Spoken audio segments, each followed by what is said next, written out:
I stood in the server room of my San Francisco headquarters, the low hum of cooling towers vibrating through the floor, while my sister's voice played on loop in my ear. "I'm taking the Napa estate this Wednesday," Nicole's voicemail said, breezy and lethal. "Dad already authorized it. I need the backdrop for my brand recovery." She wasn't asking, she was seizing. My father, Thomas, had once again signed a check with my assets to buy her silence. I didn't call them back. I didn't panic. I simply unlocked my phone, opened the proprietary security interface I had coded myself, and initiated Protocol 0. If she wanted a smart home, she was about to learn exactly how smart it really was. Drop a comment and let me know where you're listening from and what time it is for you right now. I'd love to know who's part of our community. I treated the drive to Yountville like a server migration. Critical, precise, and absolutely necessary to prevent a total system crash. I didn't book a room. I established a command center at a boutique hotel with a direct line of sight to the valley floor. As I set up my encrypted laptop and synced the perimeter cameras to my tablet, I felt the familiar cold weight of calculation settling in my chest. This wasn't about a house. It wasn't even about the boundary. It was about the ledger. I sat on the edge of the hotel bed, watching the live feed of my empty driveway, and let the numbers run through my head. 2 years ago, Nicole had pitched me her vision for a lifestyle brand. She called it an empire in the making. I called it a high-risk asset, but I funded it anyway. $150,000. An angel investment in my big sister's potential. I didn't ask for equity. I just asked for a business plan. 6 months later, the business plan turned into a leased G-Wagon and a series of networking trips to Tulum that looked suspiciously like vacations. When I asked to see the quarterly returns, Nicole blocked me on Instagram. When I asked our father, Thomas, to intervene, he gave me the speech, the one he had perfected over 20 years of middle management. He told me I was being transactional. He said I was stifling her creative process. He told me that family doesn't audit family. That was the moment the realization hit me, sharp and clinical. I wasn't a daughter to them. I wasn't a sister. I was a venture capital firm with no voting rights. They didn't want my love. They wanted my liquidity. For years, I had been stopping the hemorrhage of their bad decisions, paying off Thomas's campaign debts from his failed run for city council, covering Nicole's credit card defaults, funding the illusion of their success, while I built mine from the ground up, in a windowless server room. But every line of credit has a limit. Today, they had finally reached theirs. On the screen, the sun was hitting the solar panels of my estate, the place I had built to be off-grid, self-sustaining, and secure. It was the only thing in my life that didn't ask me for anything. And Nicole wanted to turn it into a backdrop for her apology tour, a prop for her brand recovery. She wanted to consume it the way she consumed everything else.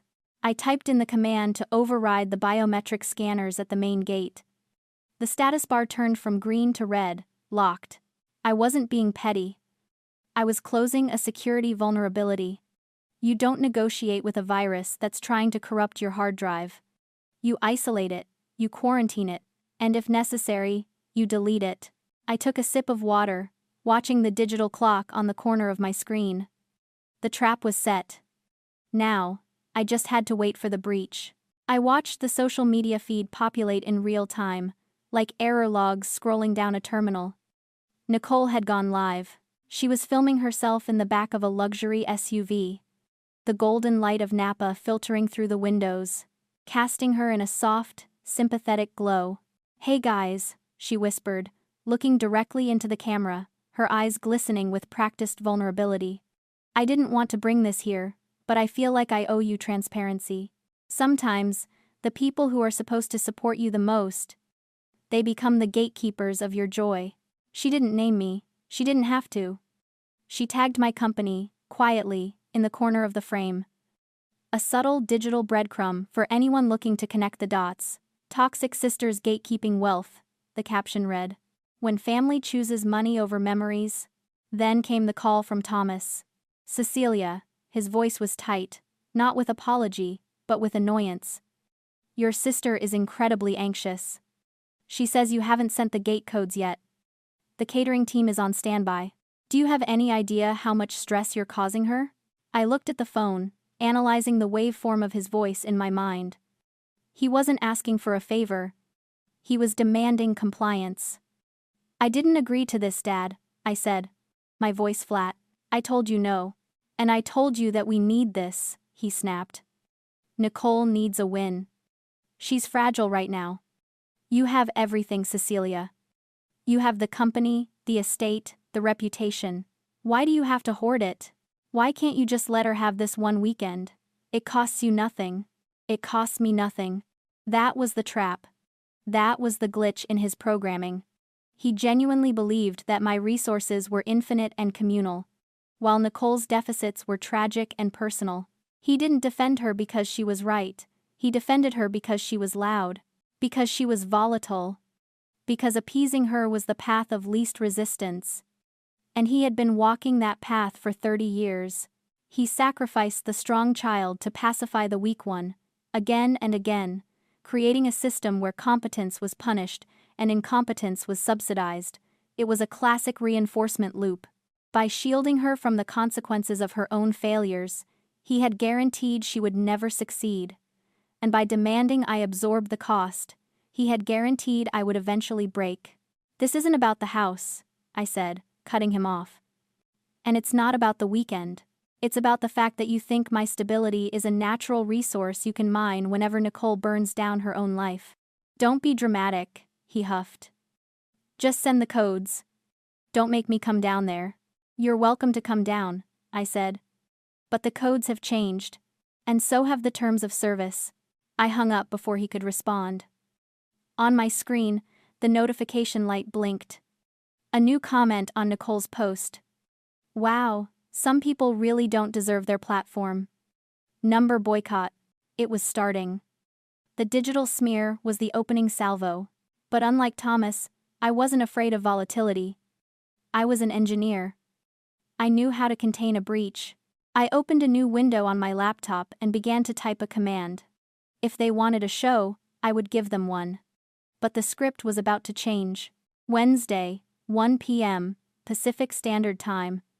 The arrival was right on schedule, and it was exactly as excessive as I had calculated. I watched the high-definition security feed from the cool comfort of my hotel suite. A convoy of 3 vehicles turned off the main highway and crunched onto the gravel of my private drive. First, Nicole's leased SUV, gleaming in the Napa sun. Then, a white van marked with the logo of a high-end catering company. And finally, a box truck filled with staging furniture. She wasn't just moving in for a few days. She was staging a hostile takeover. She had brought a production crew to curate her life, likely paid for with credit cards that were already maxed out. I zoomed in on the lead camera. Nicole stepped out of the SUV. She looked the part of the suffering but resilient influencer. Oversized sunglasses, a beige cashmere lounge set that probably cost more than my first car, and an air of absolute ownership. She didn't look at the house with gratitude. She looked at it like a director surveying a set. She waved a hand at the catering van, instructing them to pull around to the service entrance. She had no idea that the service entrance had been electronically welded shut since Monday night. I took a sip of my espresso, feeling a strange, detached fascination. It was like watching a malware simulation in a sandbox environment. You know the virus is malicious. You know it wants to destroy the system, but you also know the firewall is impenetrable. Nicole walked up to the main pedestrian gate. It was a custom steel slab, integrated with a biometric entry system I had designed for high-security data centers. She didn't even look for a keypad. She reached out with her right hand, placing her thumb confidently on the scanner. She expected the heavy clunk of the magnetic lock disengaging. She expected the smooth swing of the hinges.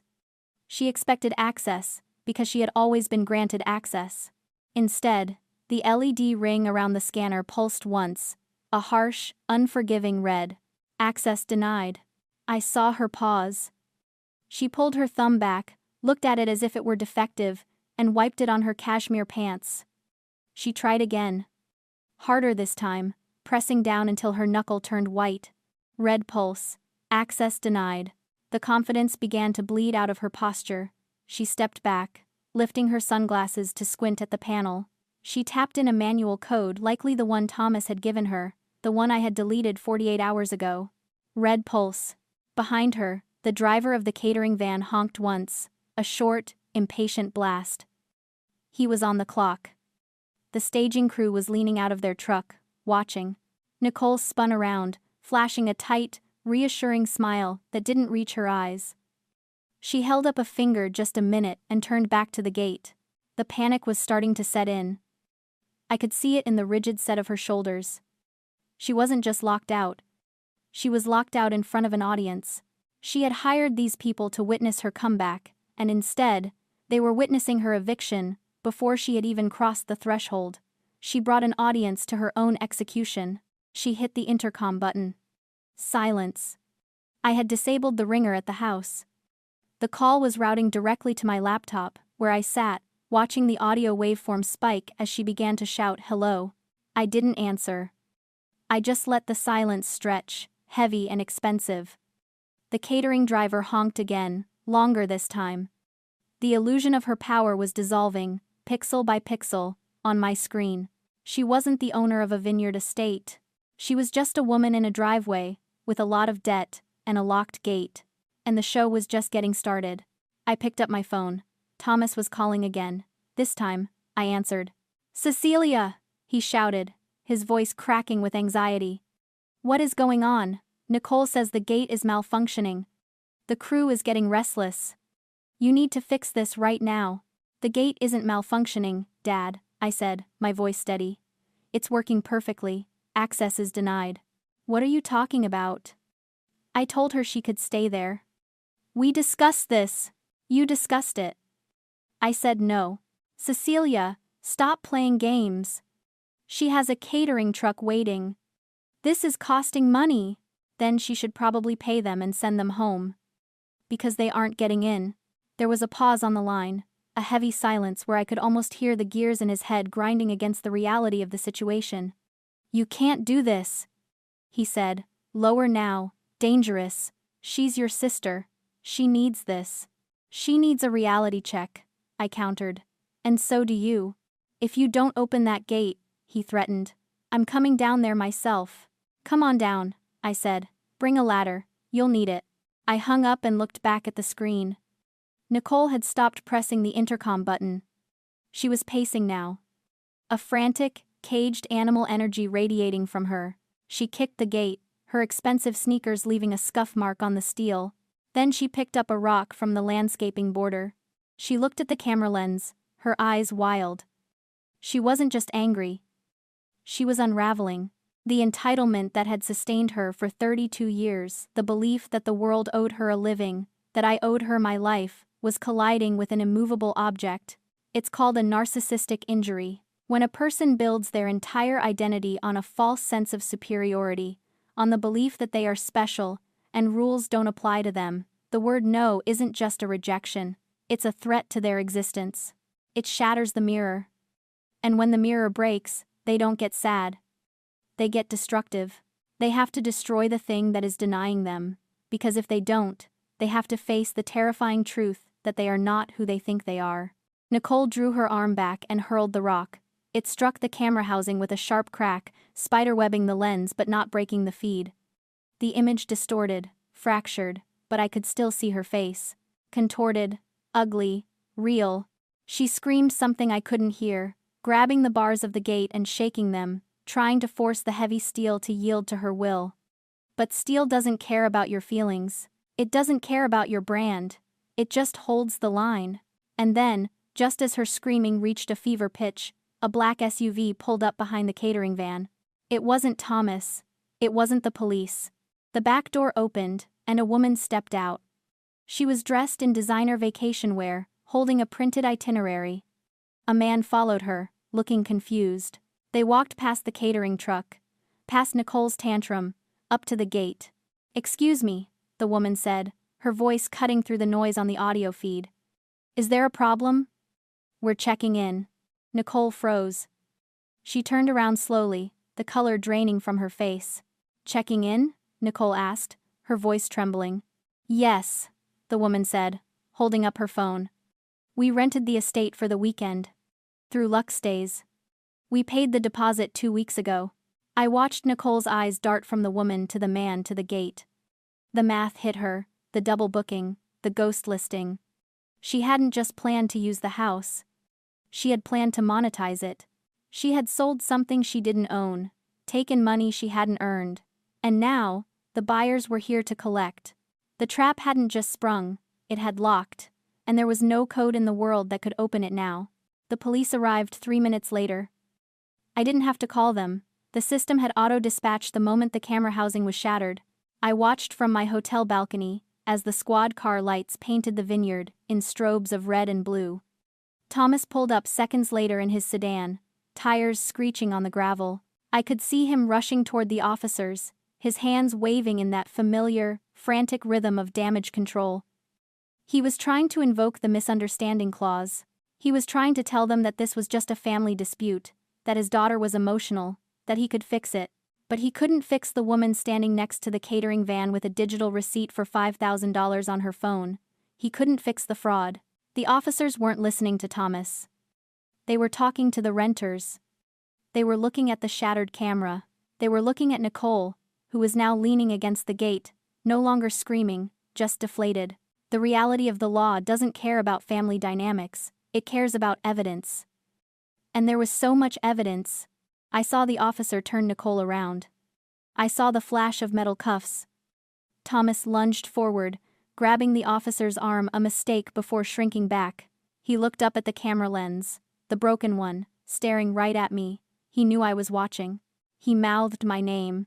I didn't turn on the audio. I didn't need to hear the guilt trip.